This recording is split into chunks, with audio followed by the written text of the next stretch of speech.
Kenapa dosa kepada Allah lebih baik daripada dosa kepada manusia? Sebab dosa kepada Allah gampang tobatnya. Menyesal, mengakui, tidak ulang, ganti kebaikan. Dosa apapun kata Allah, wak dampang kau, saya maafkan kau selama kau tidak melantik dirimu jadi Tuhan. Saya ampuni semua.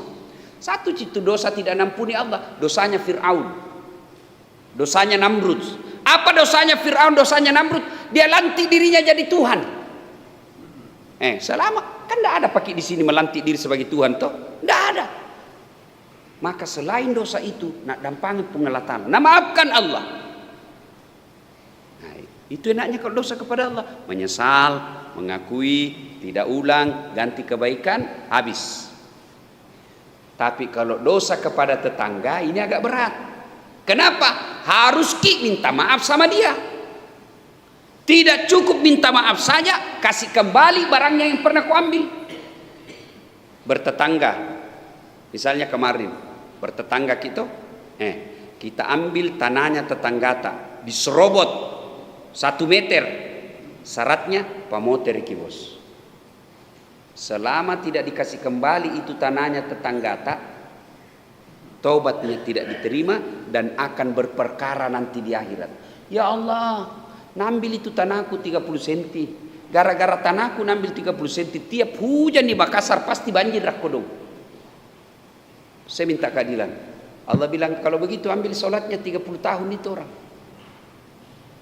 Itu makanya kalau dosa kepada Allah diedik. Cara ediknya taubat. Bagaimana cara taubatnya Ustaz? Istighfar. Astagfirullahaladzim wa atubu ilaihi. Mau yang lebih sahdu, astagfirullah rabbal baraya, sambil kita bayangkan dosa yang pernah kita lakukan. Astagfirullah minal khataya. Atau istighfarnya Nabi Yunus, la ilaha illa anta subhanaka inni kuntu minadz zalimin. Ulang-ulang. Istighfar gugur dosa, istighfar gugur dosa, istighfar gugur dosa. Makin banyak istighfarnya, makin banyak dosa yang hancur. Maka bapak-bapak yang usia-usia senja mulai maki batu-batu, kabur-kabur mi penglihatan, susah maki duduk, kencing hampir 5 menit kuncil lagi, ndak enak mi semua dimakan, susah mi masuk, tanda surat mi itu, SMS mi itu dari malakal maut. Dia bilang siap-siap mau kecikali. Siap mau dijemput. Maka caranya apa? Perbanyak istighfar, istighfar, istighfar. Dan hebatnya Tuhan tak, sebesar apapun dosa lebih besar ampunan Allah. Nah, itu yang pertanyaan pertama. Masa mudamu kau gunakan untuk apa? Yang kedua, ditanya lagi sama malaikat, umurmu kau gunakan untuk apa? Masa muda lewat nih. Sekarang umur, jawab nih. Ya Allah, dari lahir sampai 13, ya belum dicatat dosa itu Pak. Kapan mulai dicatat dosa kalau kita umat Islam? Mulai dicatat dosa balik. Orang Bugis bilang balik gak nih? Balik nih. Mana ciri-cirinya balik kalau laki-laki? Biasanya berubah suara. Yang suaranya tadinya mirip-mirip suara perempuan, begitu dia mulai balik, mulai agak ngebas suaranya. Dan hebatnya itu Allah, tidak ada orang satu pun di dunia yang sama suaranya, kecuali dibikin-bikin. Kalau suara aslinya, lihat makin kalau menelpon hebatnya itu namanya suara dan telinga. Halo, biar tidak dilihat orangnya, ditahu oh kita Ustaz. Coba suara itu bisa merekam telinga tak, dia bisa bedakan. Bayangkan seandainya tidak bisa dibedakan mana suara pembantu, mana suara istri. Subhanallah. Ya. Nah, mulai balik suara kita mulai lain-lain. Kalau laki-laki tiba-tiba ada di sini muncul. Namanya jakun. Orang Bugis bilang carido. Bukan caridoi nah. Goyang-goyang di sini. Nah bilang aku ingat sekali saya waktu aku kecil. Komita kuna sang anak darah nak ajak mau maelomu. Amicu ko. Bagaimana orang mamicu nak kedo caridoe? Pasti turun. Ya kan? Nah, umur digunakan untuk apa? Apalagi tanda-tanda balik. Ini ada di remaja nih. Tanda-tanda balik. Mimpi basah. Kalau mimpi basah, sudah balik itu. Kalau perempuan, haid. Orang balik itu bukan bilang tadi 17 tahun. Ada orang cepat balik. Baru 9 tahun sudah haid. Ada perempuan begitu sekarang. Karena pengaruh dari hormon. Suka film-film porno dia nonton, makanan juga ikut berpengaruh. Kalau zaman-zaman dulu barangkali anak muda balik usia 15 tahun, ada juga 16 tahun. Sekarang ada 9 tahun sudah mimpi basah. Ya? Nah, itu. Nah, kemudian pertanyaan ketiga. Ini agak penting dibahas. Hartamu kau gunakan untuk apa? Kau belanjakan untuk apa? Bayangkan nih Pak. Itu tadi umur, masa muda, satu pertanyaan. Umurmu kau gunakan untuk apa? Satu pertanyaan. Tapi berkaitan harta, dua pertanyaannya. Hartamu kau dapat dari mana?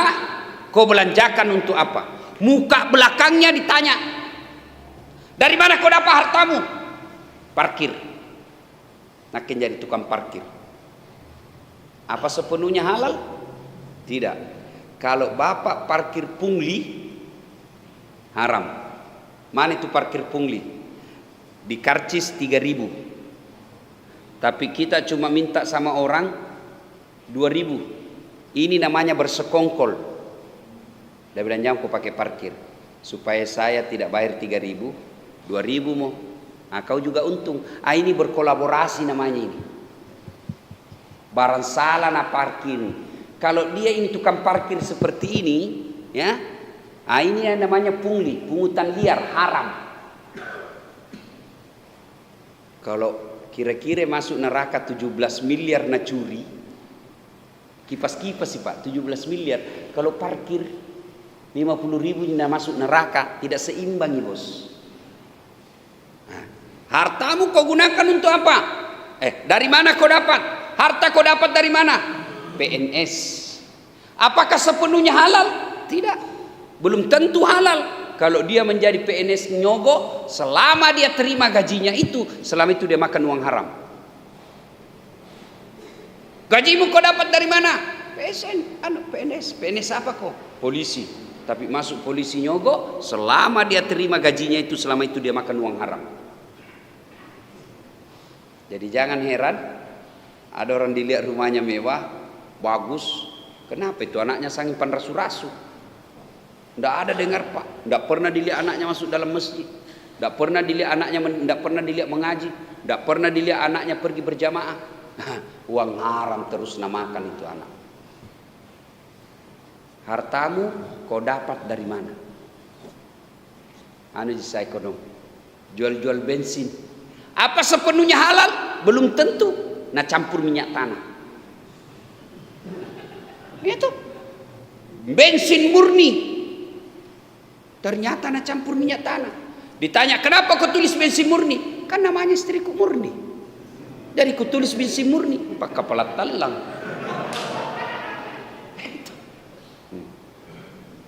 Maka hati-hati. Hartamu kau dapat dari mana? Pakai kontraktor. Oh, hati-hati kontraktor. 9 semen dipakai harus tertulis di situ. 5 jina pakai. Hati-hati. 4 sak semen ditimbung kau nanti bos. Disamek di beton kau. Hati-hati Pak. Hartamu kau dapat dari mana? Hati-hati. Nah ini yang membuat kita nanti akan berurusan di akhirat. Banyak masuk neraka gara-gara harta. Saya heran lihat orang yang mencuri uang, menghalalkan segala cara, banyak di rumahnya, makan juga sudah dilarang makan nasi. Kan ada itu orang banyak uangnya tapi dilarang makan nasi, tapi masih serakah Pak. Mau kau apa? Kau makan saja paling 1 mangkok coto selesai perut. Nah tidak habis itu hartamu, tapi masih mencuri kiri kanan, ngambil kiri kanan, itu setan. Maka untuk soal harta ini Allah ajarkan kita wa barakatan fir rizqi. Ya Allah berikan kami rezeki yang barakah. Apa itu berkah banyak? Tidak. Sedikit tidak tentu juga. Apa itu berkah? penuh manfaat. Ada orang pak pegawai honor ji suami istri, tapi alhamdulillah bisa pergi umroh, barakah itu hartamu bos. Ada orang hartanya berlimpah-limpah, banyak sekali uangnya, tidak pernah pergi lihat tanah suci, tidak berkah itu hartamu. Ada orang banyak uangnya, tapi tidak pernah kita dengar nyumbang di masjid, tidak berkah.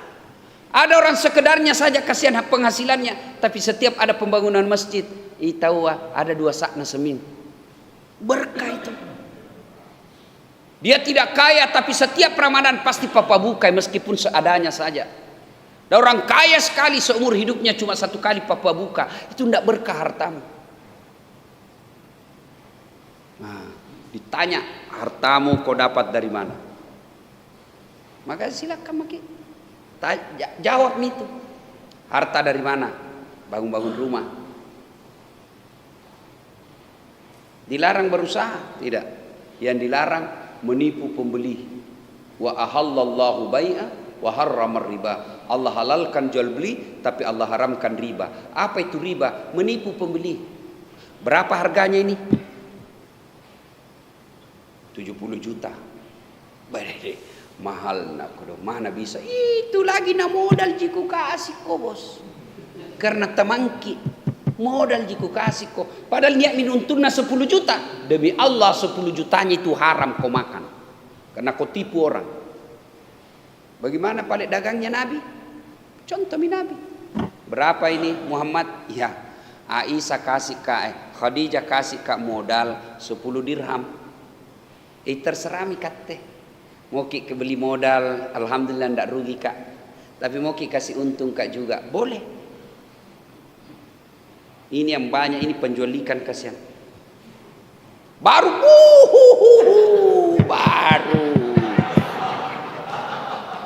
Baru untunna kodo limbi ji. Kau tipu lagi orang.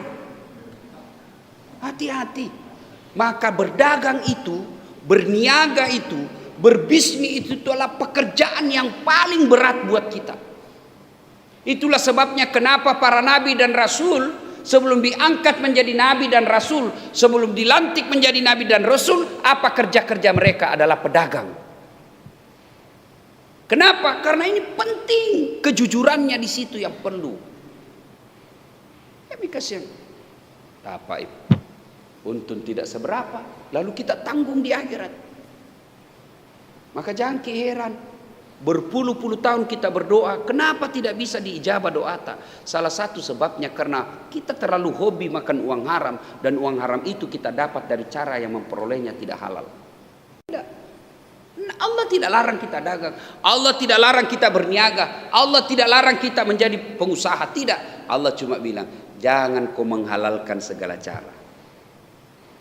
Maka pedagang yang baik, pengusaha yang baik, dia akan tanya, kalau ini saya lakukan, apa bahayanya buat duniaku dan apa akibatnya buat akhirat saya? Itu tanya itu.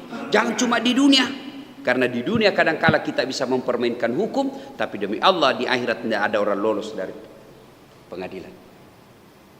Maka sebelum kita berniaga, berbisnis, kalau ini saya lakukan, apa bahayanya buat dunia? Woi, nak kena kepidana ini, gratifikasi. Apa bahayanya untuk akhirat? Oh, lebih bahaya lagi. Ibu, harta dapat dari mana? Kau belanjakan untuk apa? Ada orang dapat harta secara halal, betul-betul halal cara memperolehnya, tapi cara menyalurkannya haram. Gimana caranya? Dia pakai selingkuh. Kalau istrinya minta uang, batena bersumpah, tena mau kodong bauna lagi ini uang nanda ada mi, toh jenga paresa ngase mako kantonga. Sekali na teman selingkuh tunggu mi dek. 5 menit ku transfer. Ini yang disebut halal caranya mendapati, haram cara penyalurannya. Setengah mati cari uang, jadi tukang batu. Itu kan halal pak, tukang batu. Hari Sabtu gajian, malam Minggu beli ballo. Dongo. Inilah yang disebut setengah mati cari uang, dapat uang, beli tiket masuk neraka. Kan ada begitu pak. Dia kerja kasihan jadi buruh bangunan, cleaning service. Hari Sabtu gajian, malam Minggu saweran. 50 cari teman. Nah ke 20. Dia bilang tema ku whisky kaja lagi. Ndak cukup kini 4 orang ki. Apa palik balo AC mo? Balo AC. Sudah itu tos. Mabuk setengah. Mabuk setengah ambil motornya. Bayangkan kalau orang mabuk setengah naik motor, dia listrik nak kira aspal. Pak mati kafir pak. Nah, ada orang cara memperolehnya halal, tapi cara membelanjakannya haram. Ada juga cara sebaliknya, mau cuci tangan, uang judi, uang korupsi. Untungnya uang korupsi, Nabi bilang apa? Bawa kau di masjid, sumbangi supaya mencuci. Oh tidak bisa bos. Yang haram tidak bisa dipakai mencuci. Uang judi, bisnis prostitusi, panti pijat kadang teman-temannya. Kan ya tong itu pak selalu sekali ki panti. Kutanya kenapa ke panti pijat? Nah harusnya ke panti asuhan. Nah bilang sama-sama di panti ustaz. Sama panti tapi beda cita sana bos. Nah bilang kita mau diuru-uru ustaz. Cocok milain diuru lain mengeras. Nah, itu namanya cari uang, beli tiket masuk neraka. Nah, ada juga bisnisnya bisnis haram, hasil korupsi, hasil nyogok. Disogok supaya masuk pegawai anaknya orang, sogoknya 500 juta. Supaya Nabi bilang supaya bersih ini 500 juta, sumbang ke 100 juta. Tidak bisa karena anu nas haram. Yang boleh dibersihkan harta kita dengan zakat sedekah adalah apanya? Yang samar-samar. Ya, dagang kayaknya ini tidak halal ini caraku ini. Kita ragu-ragu. Itulah yang dibersihkan dengan zakat sedekah. Nah ibu bapak saudara-saudara sekalian, ada hal penting lagi yang berkaitan dengan harta. Bapak-bapak yang punya harta banyak, yang banyak-banyak uangnya, tapi jarang tong kuliah orang yang banyak uangnya datang salat subuh. Jadi susah tong diceramaikan, tidak datang ini masjid. Sangat sulah. Maka beruntung bapak ini yang bisa datang salat subuh pak. Nah, seandainya Nabi tak, seandainya kuliah itu pahalanya salat subuh, kau datang di masjid meskipun kau merangkak. Tahu jakit merangkak? Tahu ki merangkak? Bahasa Parisnya makalolo. Tahu gitu Paris, Pare-Pare dan sekitarnya. Makalolo. Mana ada orang mau makalolo datang pak? Sakit nih, covid nih, dikasih uang. Bilang ini uang 10 juta. Mau ki datang kira-kira? Nabi bilang tidak butuh ke uang sekarang. Saya butuh imun. Tapi ini salat jamaah subuh. Nabi tak. Coba kau lihat itu pahalanya salat subuh. Kau akan datang makalolo di masjid. Itu pak besarnya. Tapi lebih banyak yang tidur di rumah karena tidak lihat. Coba ini ada calon wali kota, Nabi bilang siapa yang datang sholat berjamaah subuh dapat rokok 10 bungkus, pulsa 200.000, sembahyang subuh 4:30, jam 1 penuhi masjid. Padahal baru rokok itu. Kenapa? Karena dilihat pahalanya. Nah, bapak-bapak yang banyak hartanya di rumah, punya anak, bereskan memang itu hartata, namanya wasiat. Ini berapa banyak orang pak saya lihat meninggal 1 tahun kemudian bertengkar anaknya dan tidak malu pak berpengadilan adik kakak. Baik anakku, betul baik anak tak, tapi istrinya provokator. Ini yang biasa ini mantu. Masa kau anak pertama ndak ada nunda apa? Kau yang ngurus bapakmu dari waktu nak kena stroke, kau yang mandikan bapakmu. Kenapa itu adikmu tiba-tiba dapat banyak rumah? Mulai ribut. Gara-gara istri provokator.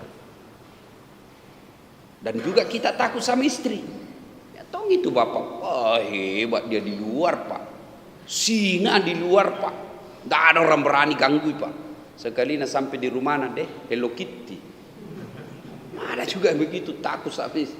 Akhirnya apa? Berdosa sama orang tuanya. Orang tuanya sudah meninggal, berperkara harta.